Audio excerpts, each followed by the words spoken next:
ngayong umaga, nakita natin na ano na, um, sinecure na si Madriaga.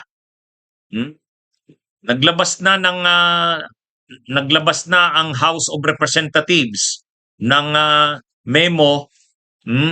Nabasa natin yung memong ito. Ang memo ay galing sa ito. ah, ang memo ay naka-address kay retired Brigadier General Ferdinand Melchor C. de la Cruz, Sergeant at Arms, Office of the Sergeant at Arms, House of Representatives, Quezon City. Attention. Miss Belinda Belsi Bello, Executive Director, Legislative Security Bureau, House of Representatives, Quezon City. Ang pitsa nito ay March 31, 2026. Galing ito kay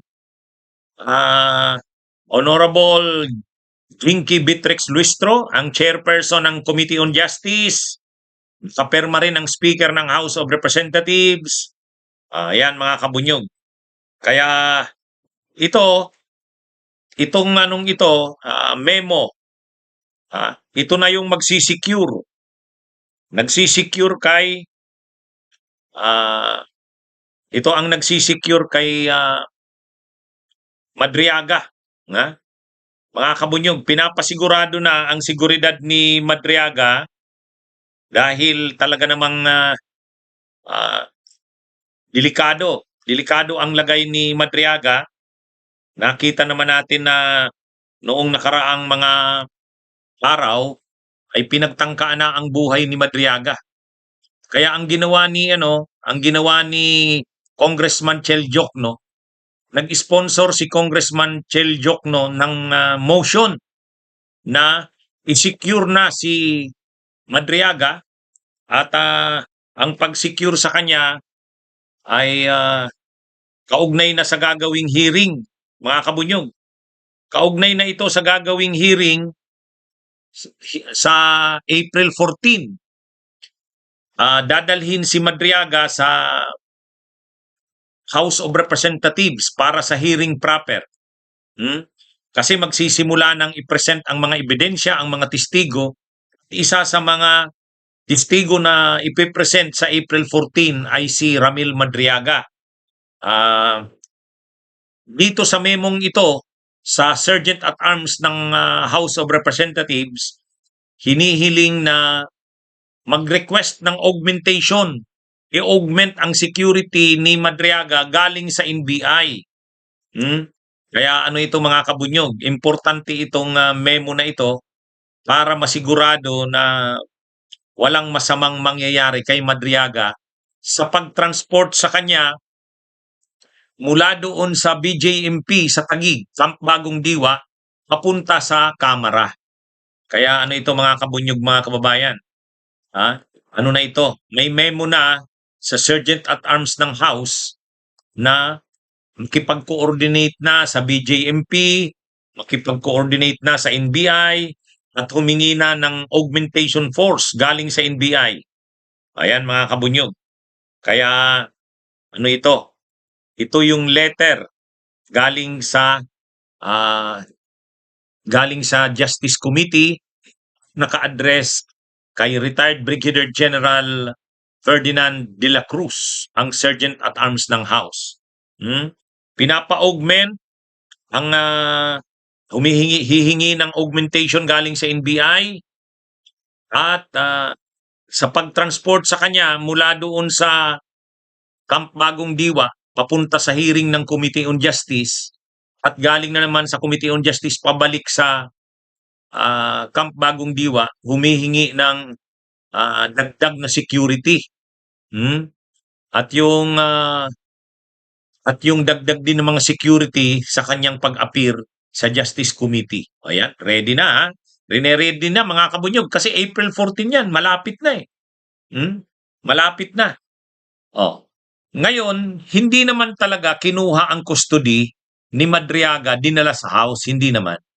Kasi syempre, sa ngayon kasi, ang may jurisdiction kay Madriaga ay ang korte.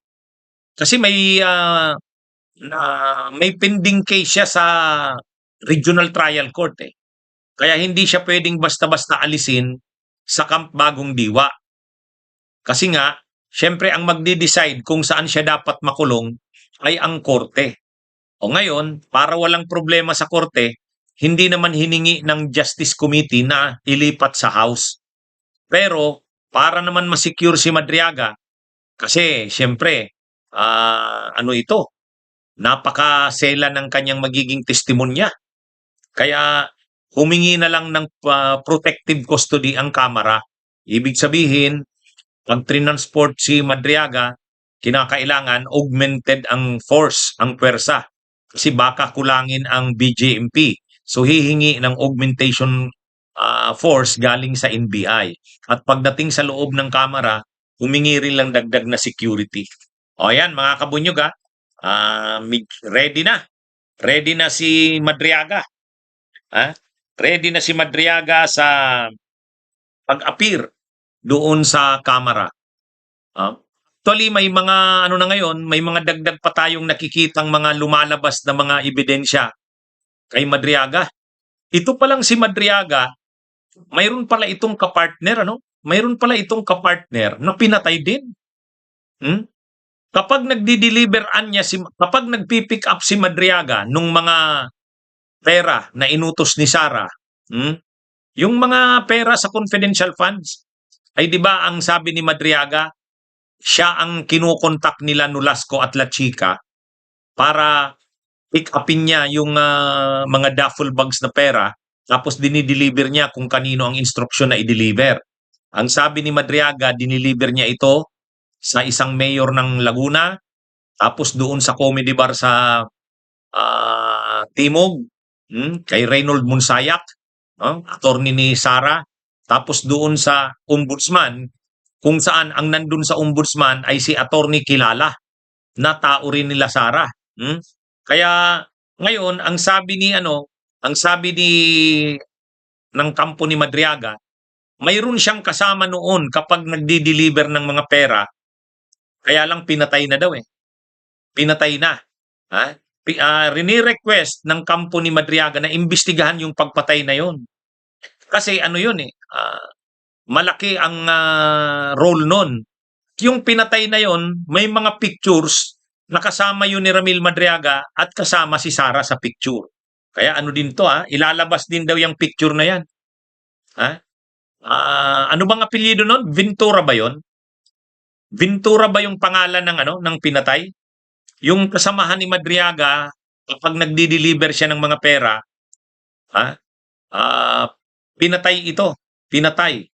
Ngayon, itong pinatay na ito na kapartner ni Madriaga ay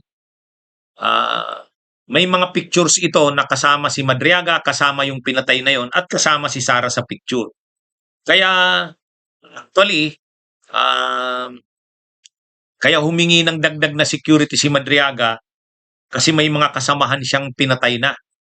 At yun yung mga may nalalaman sa kanyang mga operations.